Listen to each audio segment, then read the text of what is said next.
I'm a proud Wadri man. Yaru and Karajeri from my mother's side, and I'm also Noongar from my father's side. Kala Kawaya and Kala Lagawaya. I am a proud Larrakia Tiwi woman. My mob are the Gunditjmara and Wiradjuri people. I'm a Marooney woman of the Gurang Nation and I have ties to the Noongar people.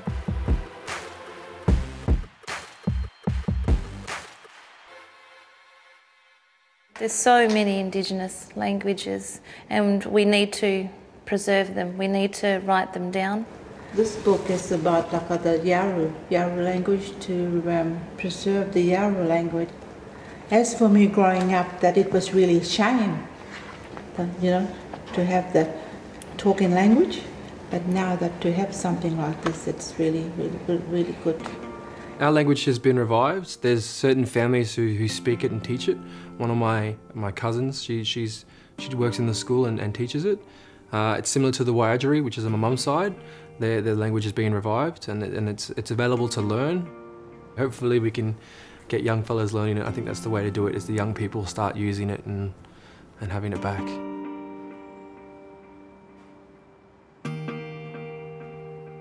In the Torres Strait, we speak Kala Kawaya and Kala Lagawaya, and as a normal language that everyone speaks on a day-to-day basis, we call it Kriol.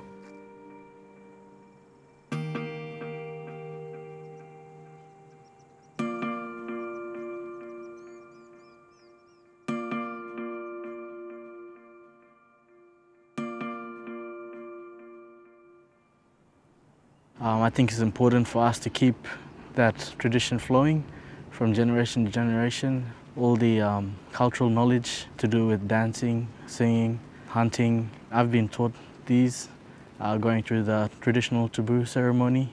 Under that comes all the responsibilities and what you must know about your culture, and that's what makes you strong.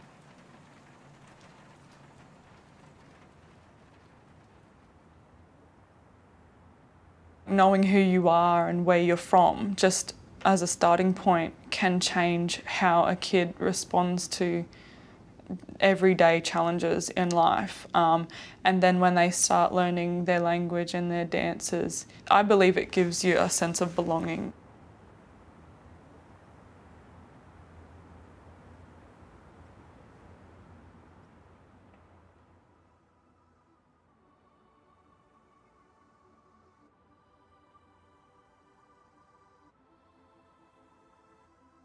The islands of Saibai have now been affected badly by the rising waters, the global warming, affecting the islanders to move on to higher grounds. Listening to my grandfather as an elder, the stories that he tells me, goes back generation after generation.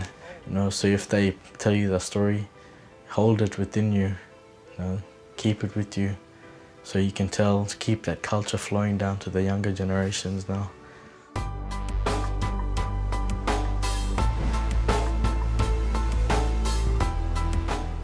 There is the story of Budjabim.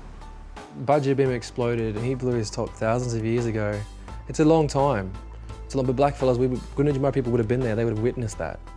They would have seen this and then they've seen the landscape change. And that lava flow comes down to the blowholes and that changed our country.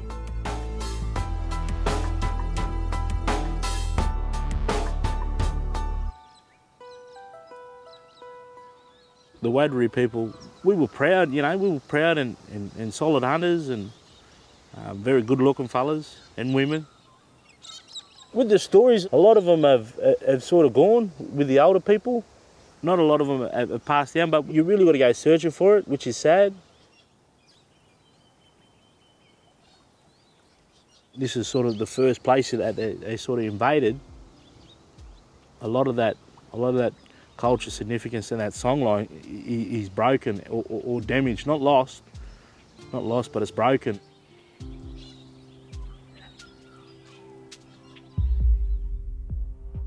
I wanted to become an actress because maybe I felt that I had something to prove. Being a proud Larrakia Tiwi woman, but not knowing my language, not knowing my dance, not knowing those cultural things, not being able to pass them on or share them with people, I felt this is my way of connecting with something spiritual, even if I don't have something cultural anymore. I feel like that it's a new form of storytelling. It's a nice way to show how Aboriginal people have adapted and evolved into the modern Western world, you know. I feel that that's our way of showing this is how we have survived.